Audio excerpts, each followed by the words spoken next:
اور آج اگر بچے تراویح میں افطاری میں آ جائیں تو اللہ ان متولیوں کو، ان پردھانوں کو اور مسجدوں کے اماموں کو اللہ تبارک و تعالیٰ ان کا دل کھول دے، ذہن کھول دے۔ جن مسجدوں میں امام اور جن مسجدوں کے متولی، جن مسجدوں کے صدر، جن مسجدوں میں نماز پڑھنے والے بڈھے، جن کے دل میں یہ بار بار بات آتی کہ بچے شور مچا رہے ہیں، بچے اگلی صف میں کھڑے ہو کے بچوں کو پیچھے کرو، بچوں کو لاتے مارو، آنے والی قوم کا مستقبل ہے یہ۔ محمد رسول اللہ صلی اللہ علیہ وسلم نے میدان بدر میں بھی ان کے جذبات کا خیال رکھا، تم سے مسجد میں ان کا خیال نہیں رکھا جاتا۔ کون کہتا ہے کہ بچوں کو مسجد میں آنے سے روکا جا سکتا ہے؟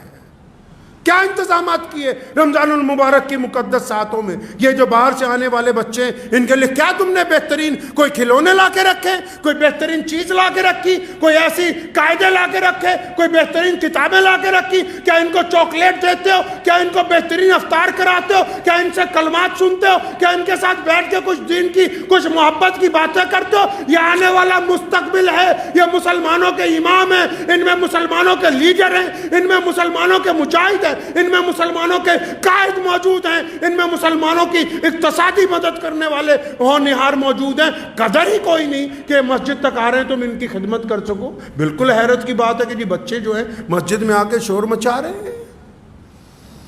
ان کا شور اس بات کی علامت ہے کہ یہ عمارتیں مستقبل میں مضبوط ہاتھوں میں رہیں گی۔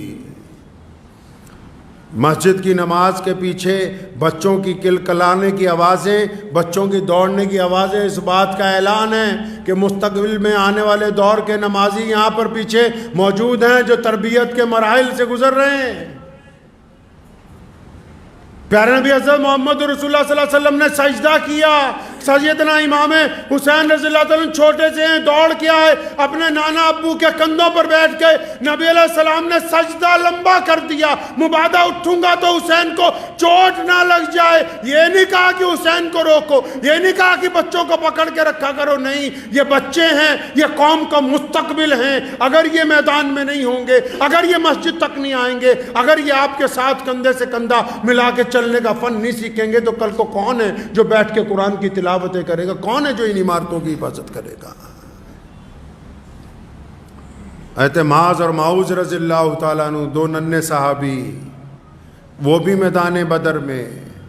اب یہ دونوں بچے جو حضرت عبد الرحمن بن عوف کے ذمہ لگا دیے کہ ان دونوں بچوں کا دھیان رکھنا، بھائی کیا کرنا ہے جی؟ ان کو بچا کے رکھنا ہے، کوئی ان کو مار نہ دے۔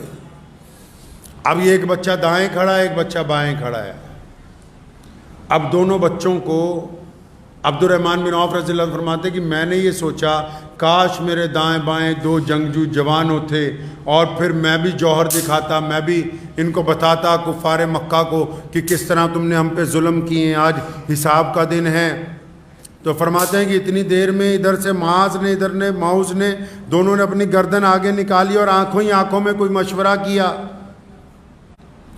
آنکھوں ہی آنکھوں میں مشورہ کیا۔ مشورہ کر کے دونوں ایک ساتھ پوچھتے ہیں چچا وہ ابو جہل کون ہے ان میں سامنے جو دشمن کھڑے ہیں؟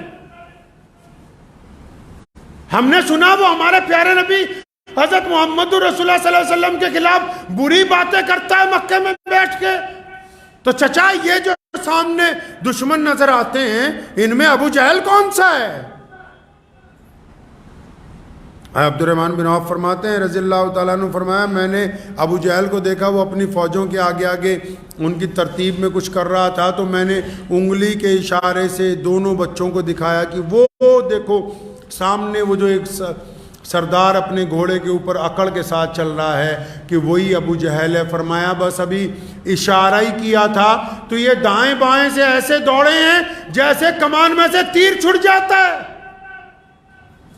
اتنی تیزی سے معاذ اور معوذ گئے، حالانکہ بچے ہیں، اپنی تلواریں نکالی، جاتے ہی ابو جہل کی دونوں ٹانگیں کاٹ دی، گھوڑے سے نیچے گرا لیا، گردن پر سوار ہو گئے۔ فرمایا اچھا تو ہے جو محمد رسول اللہ صلی اللہ علیہ وسلم کے خلاف بولتا تھا؟ نعرہ